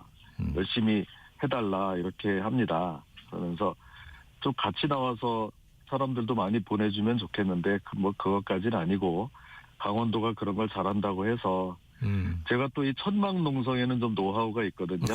그래서 그런지 네. 저희가 선도적으로 하고 전화 와서 응원해주고 네. 이거는 강원도만의 문제가 아니라 사특의 공통된 문제다 이런 얘기입니다. 네. 아까 그 행정통합 잠깐 질문을 드렸었는데 이 속도전에 대해서 뭐 부작용 우려된다는 얘기도 있습니다. 정부는 어떻게 해야 된다고 보십니까? 부작용 많이 우려되고요. 그 한 개 지역 통합법이 한 300개 조문이 넘는다고 합니다. 그러면 세 군데이지 않습니까 지금? 네. 저기 뭐 세 군데 충청도 저기 호남 또 대구 경북 세 예. 군데인데 이걸 다 합하면은 조문 수가 1,000개입니다. 이거를 하루 이틀에 다 심사를 한다고요? 이렇게 중요한 권한을 넘겨주고 말고 하는 이런 것을요? 이거 정말 심각하게 우려되는 상황이고요. 네. 이런 거는 아무리 선거와 좀 결부시키지 말고 좀 시간을 가지고 합리적으로 이렇게 해야 됩니다. 그리고 대한민국 전체적인 행정체계를 뒤바꾸는 것이기 때문에 그런 것이고요.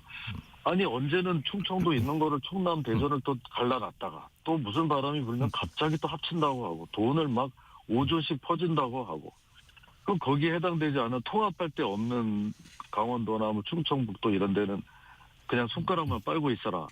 그건 좀 아니지 않습니까? 네. 알겠습니다. 이제 뭐 그 6.3 지방선거 얼마 안 남았는데 네. 그 다시 강원지사 출마하시는 겁니까? 저는 지금 뭐 이런 것 저런 거 해결해야 될 문제가 많아서 그것까지는 아직 지금 밝힐 때가 아닙니다. 네. 아무튼 뭐 이제 또 추운 데서 농성을 하고 계시니까 원하시는 결과 얻으시기를 응원하겠습니다. 네, 많이 응원해 주십시오. 네, 통화 고맙습니다. 네, 고맙습니다. 네, 김진태 강원도지사와 이야기를 나눴습니다. 이제 방금 뭐 우리 청취자 여러분들 들으셨지만 행정 통합을 둘러싼 반발이 만만치 않은 것 같아요. 이 정부와 각 야당 또 지자체 간의 입장차 뭐 이 난제들이 뭡니까? 네, 일단 정부뿐 아니라 이 여야도 행정통합이 필요성에는 대부분 공감하고 있습니다. 다만 앞서 인터뷰한 이 김진태 지사처럼 소외된 지역의 이 지자체뿐 아니라 이 통합을 추진 중인 각 지자체 이 단체장들이 정부의 이 행정통합 속도전을 비판하고 있는데요. 특히 중앙부처의 협의 과정에서 핵심 특례 다수가 수용되지 않았는데 이러면 행정통합의 의미가 퇴색된다는 비판이 이어지고 있습니다. 국민의힘 지도부도 행정통합 이 속도 조절에 나서야 한다 이렇게 촉구했는데요. 일단 TK 지역의 경우 요구한 특례 중에 약 3분의 1에 대해서 정부가 이 불수용 입장을 낸 것을 문제 삼고 있습니다. 대전 충남 지역에서도 이 명백한 통합 반대 입장이 나오기도 했는데요. 김태흠 충남지사 같은 경우 정치적 의도만 남은 이 행정통합 논의를 즉각 중단해야 한다 이렇게 촉구한 상태입니다. 여기에 여권 인사인 강기정 광주광역시 시장마저 정부가 이 100개가 넘는 특례에 대해서 부동의했다는 소식을 듣고 굉장히 충격을 받았다 이렇게 비판했는데요.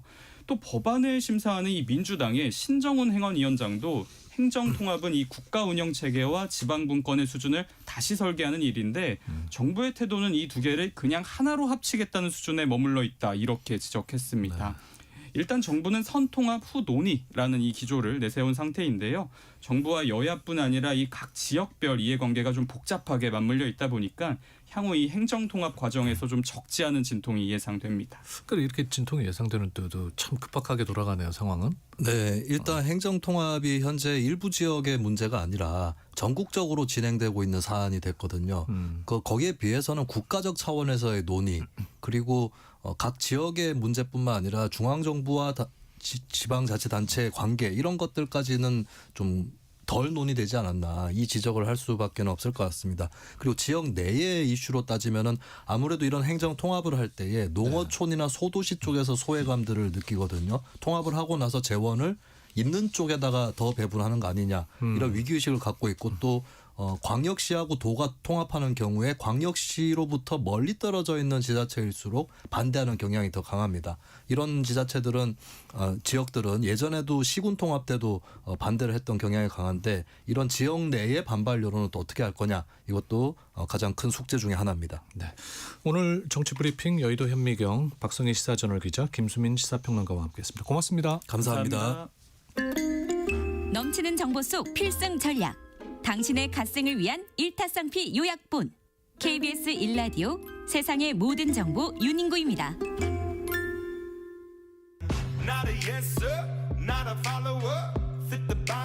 육선의 베테랑 경태가 직격하는 정치판 여의도 1번가.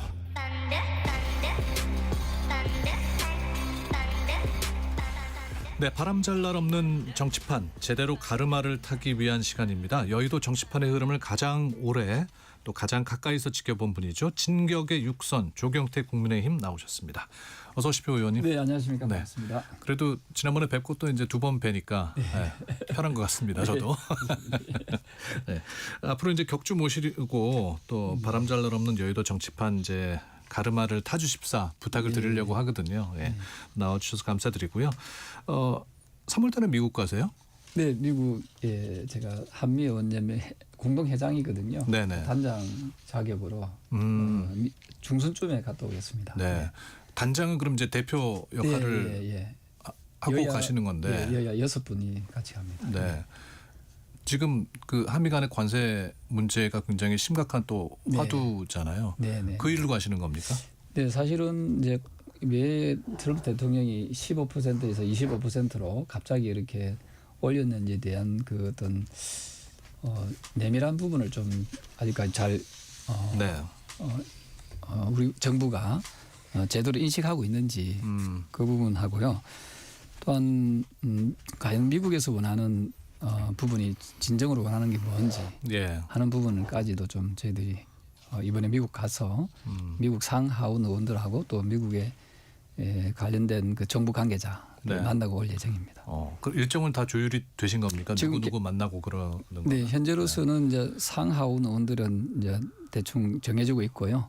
그다음에 미국에 그 관련된 정부 관계자들을 지금 접촉하고 있습니다. 이번 그 뭐 관세 문제에 있어서는 여야 없이 같이 공동 대응을 한다는 모습을 보여주시는 거네요. 지금 그 미국에서는 어떤 한쪽 정당에서 오는 것에 대해서 그렇게 달갑게 생각하지 않거든요. 그래서 이제 초당적으로 이 문제를 풀어야 되고 제가 이제 미국 가기 전에 국회의장도 좀 만나고 또 정부 관계자를 만나서 저희가 또 해야 될 역할들이 뭔지를 같이 좀 스터디를 할 그런 예정이 있습니다. 네. 지금 이재명 정부의 대미 관계에 있어서 좀 아쉽다고 생각하시는 점은 어떤 점들이 있으세요? 좀 아쉬운 것은 물론 이제 외형적으로는 봤을 때는 뭐 아주 시원시원하게 협상을 잘한 것처럼 나오지만 실질적으로 미 정부가 저렇게 갑작스럽게 사실 외교적 결여에 가까운 그런 어떤 모습을 보이는 것은 분명히 이유가 있을 거거든요. 근데 그 이유를 잘 캐치를 못하는 것 같아요. 네. 저는 보니까 제가 작년 2월에 미국에 갔었을 때 미 상공회의소의 관계자들이 미국에서 한국에 진출한 기업에 대해서 규제라든지 이런 부분에 대해서 좀 완화시켜달라는 그런 주문들이 많이 있었거든요.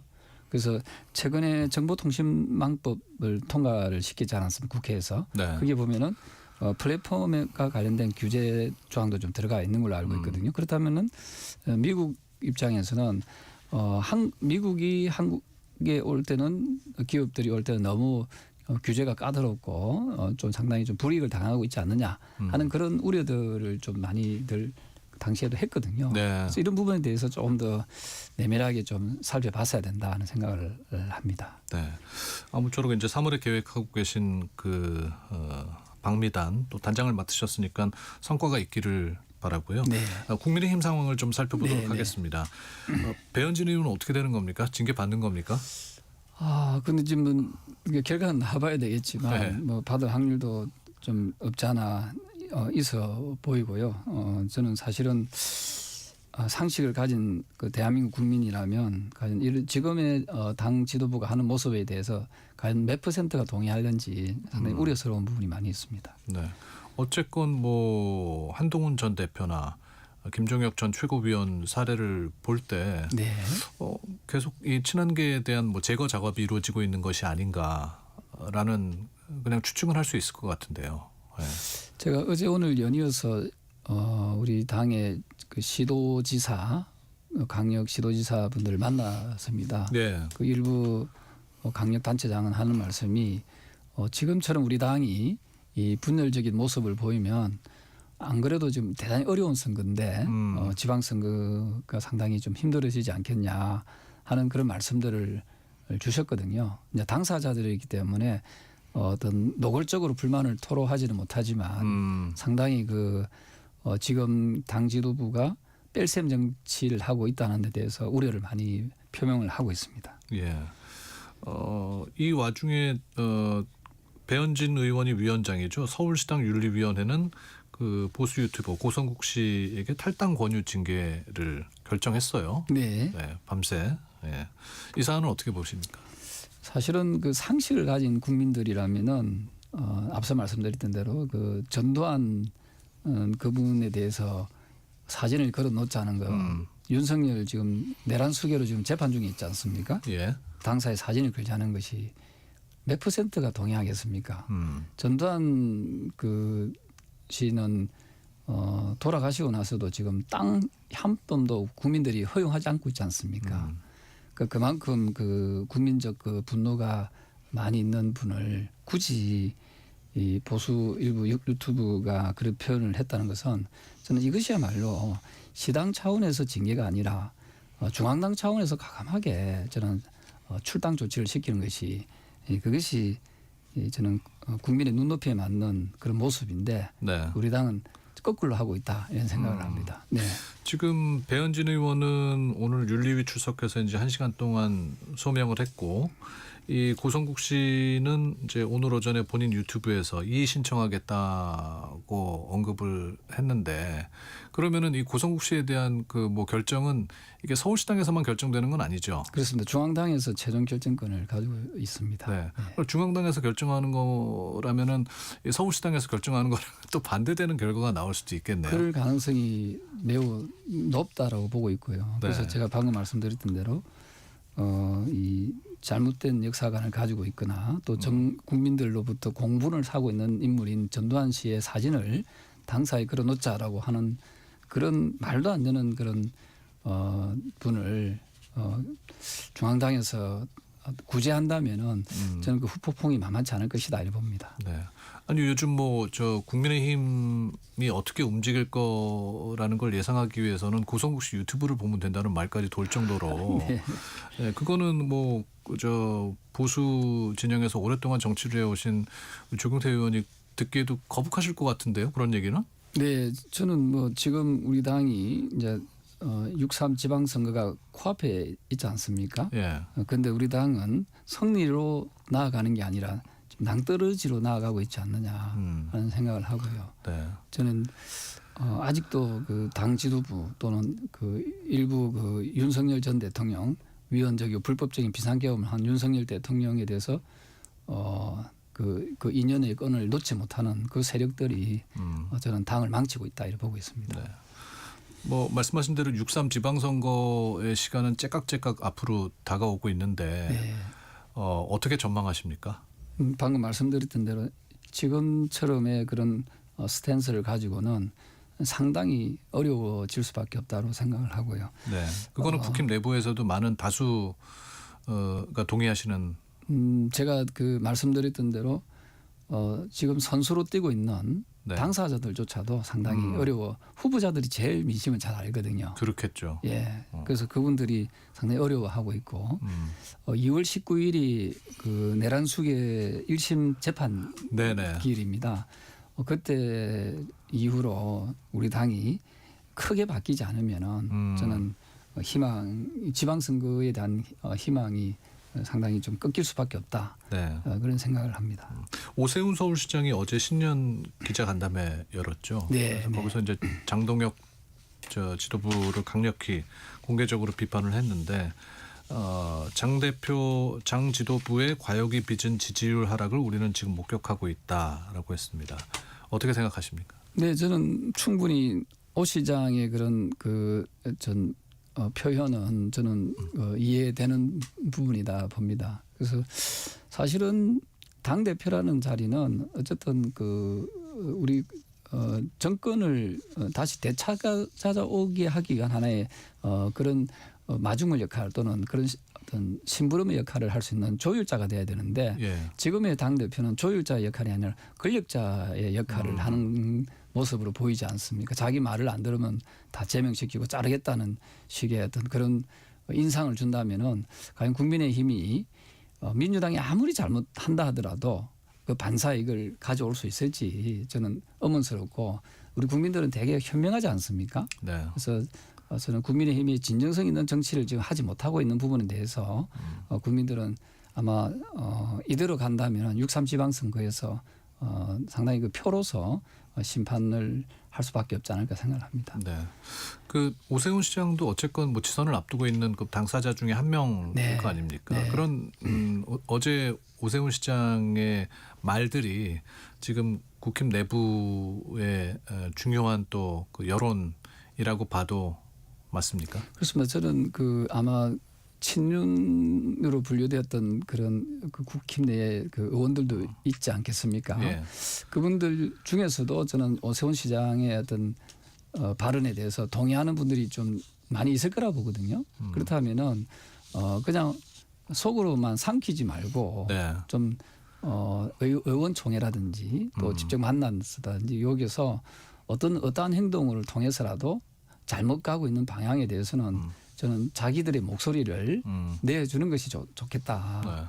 혹시나 자기들한테 불이익이 돌아올까 싶어서 입 꾹 담고 있는 것보다 좀 잘못된 방향에 대해서는 아직 시간이 2월 19일이면 며칠 남지 않았습니다만은 그때는 좀 크게 우리 당이 좀 변화할 수 있는 그런 모멘텀으로 작용할 수 있도록 하기 위해서는 그분들의 적극적인 목소리도 매우 중요하다 생각을 합니다.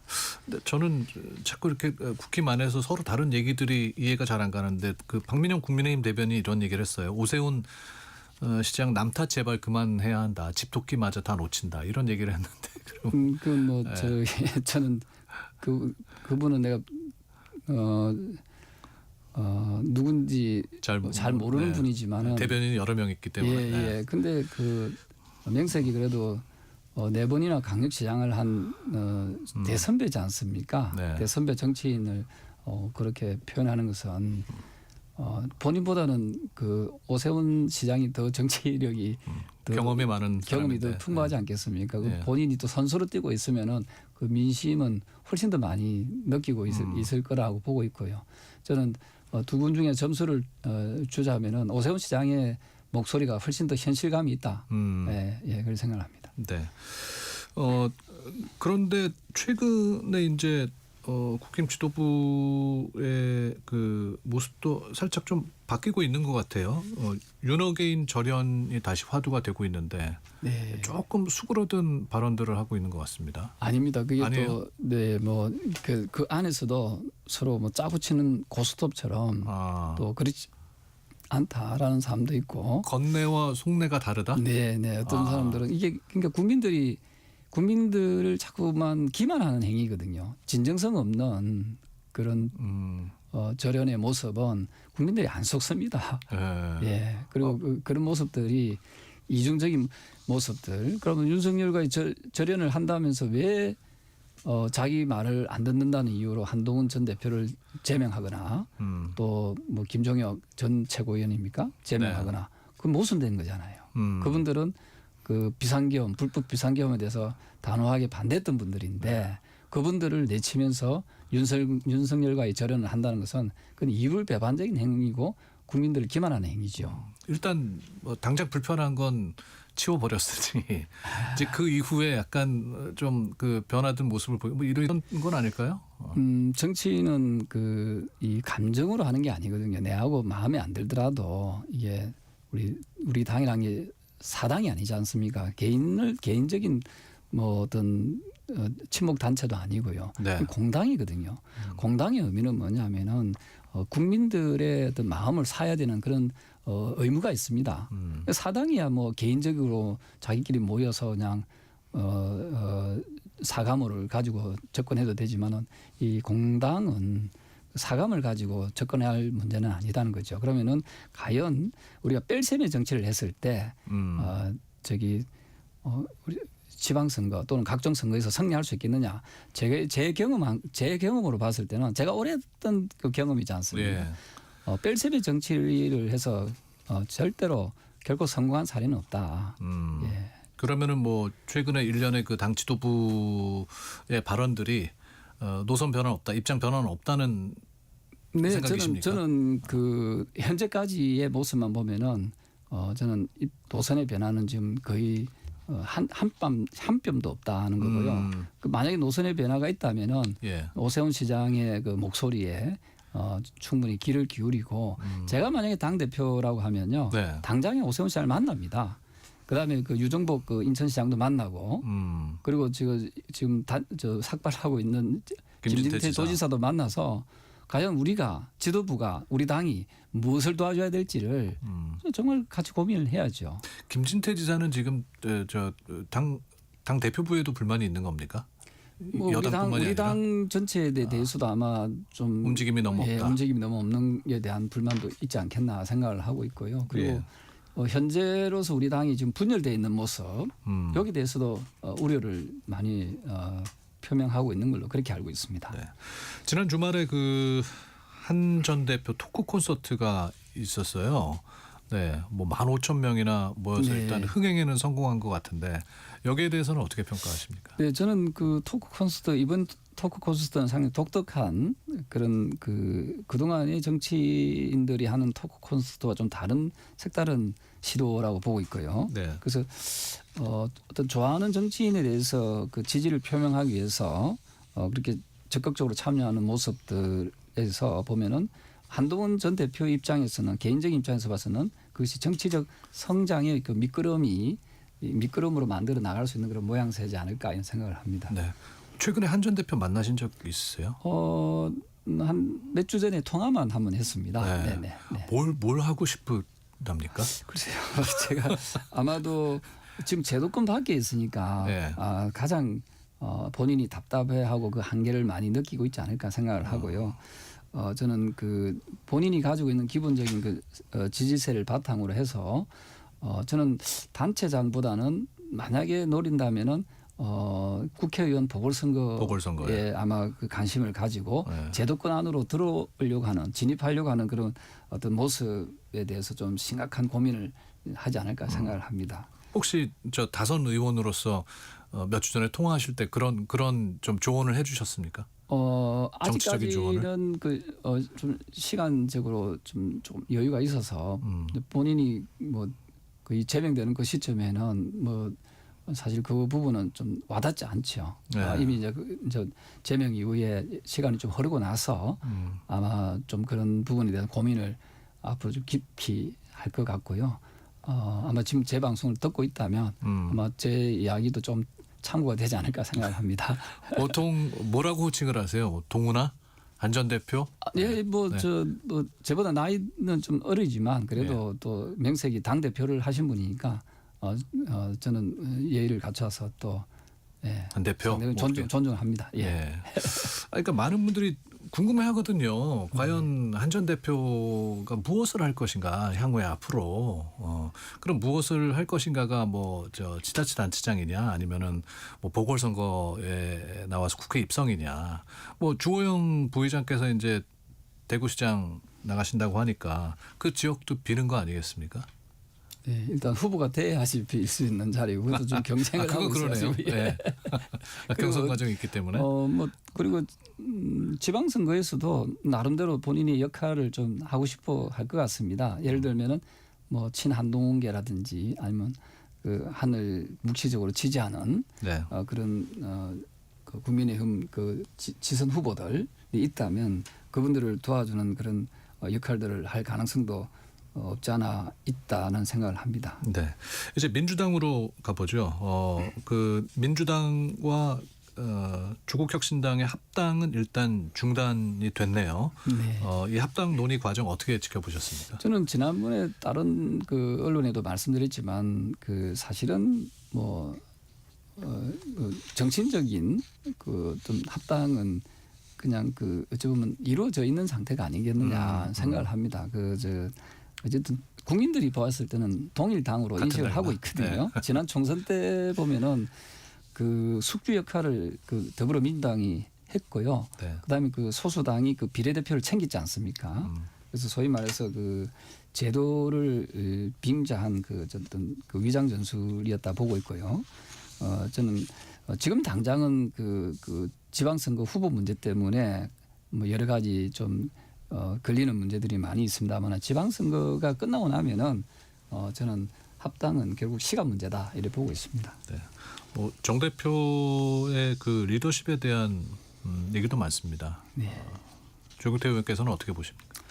그래서 이제 청와대하고 관계가 좀 약간 껄끄러운 것 같거든요. 네. 그게 이제 본인이 저 보면은 좀 근거 없는 자신감에서 나온 건지 모르겠습니다만은 어쨌든 집권 여당이면은 뭐 청와대하고의 관계도 좀 상당히 좀 원만하게 잘 이루어야 되고 또 당내 구성원들끼리도 사실은 좀 뭔가 절차적 민주주의를 통해서 네.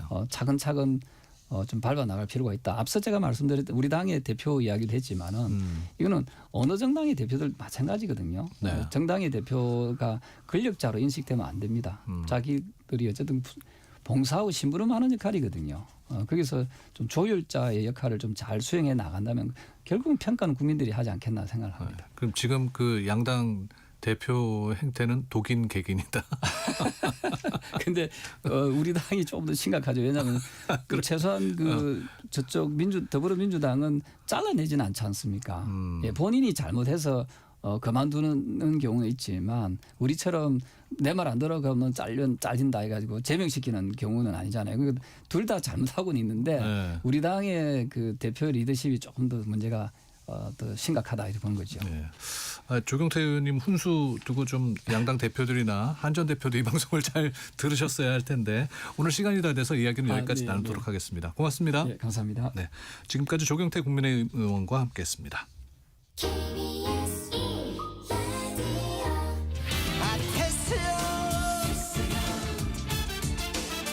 철학이 있는 수요일 철수야.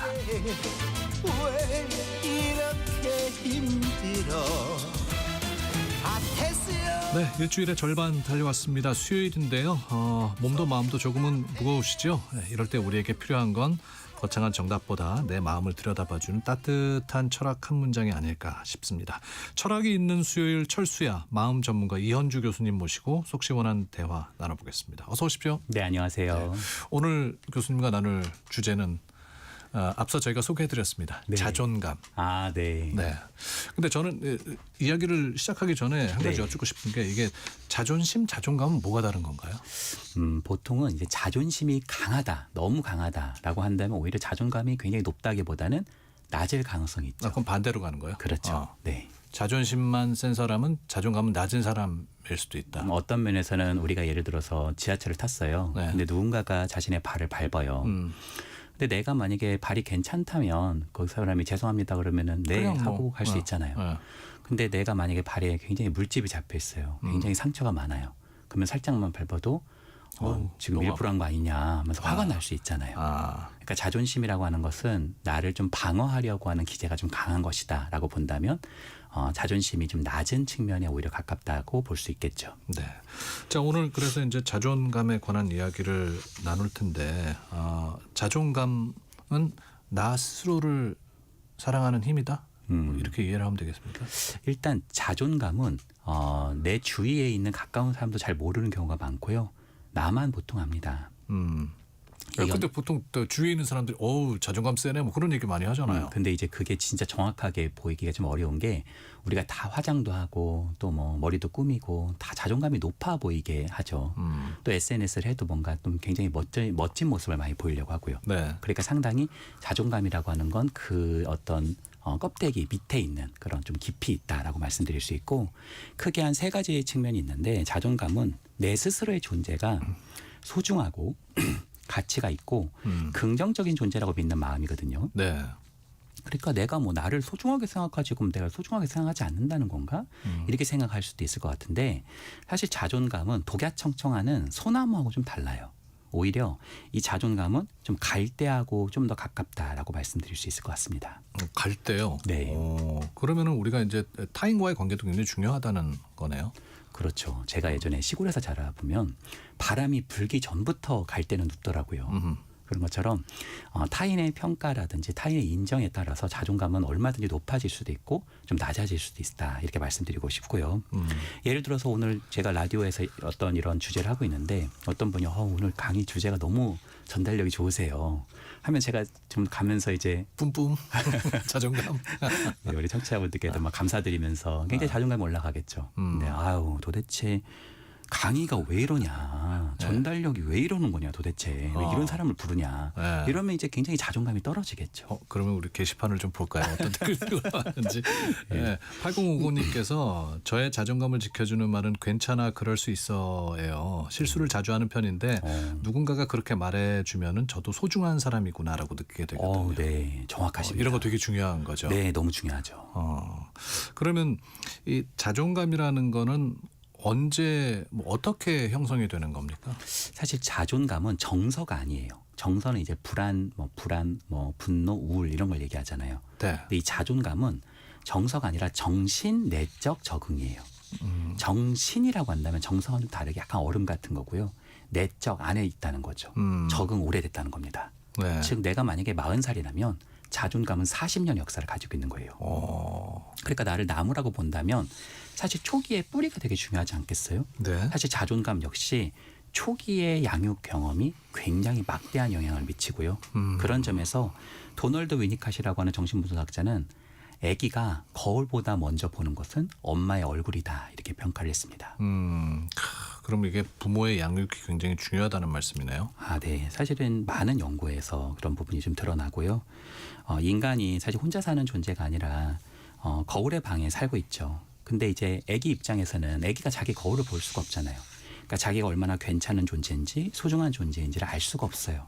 그런데 대신 이제 엄마나 아빠의 눈동자에서 비치는 자신의 모습을 보면서 자신이 얼마나 괜찮은 존재인지를 자기가 좀 인식하게 된다라는 거죠. 즉 나를 바라보는 부모님의 눈이 반짝이고 굉장히 따뜻하면 나는 되게 반짝이는 사람이구나. 나를 굉장히 소중하게 대해주면 아 내가 굉장히 적절하고 소중한 사람이구나라고 아이가 느낄 수 있다라는 거죠. 네. 근데 뭐 이게 어릴 때부터 그런 지지나 사랑을 받지 못했다면은 뭐 자존감이 생기지 않는 겁니까? 아니면은 낮아진 자존감이 회복할 수 없는 겁니까?